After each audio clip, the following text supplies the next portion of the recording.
ассалому алайкум тамошобинони арҷманд.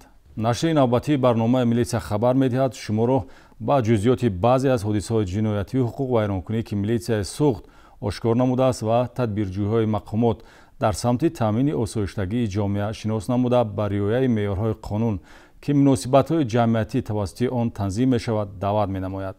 зеро сарчашмаи ҳаёти осоишта ин амнияту тартибот аст.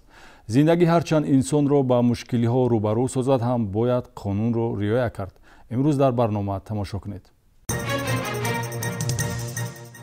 модар бо куштори фарзанди хурдсол мехост айби худро пӯшонад.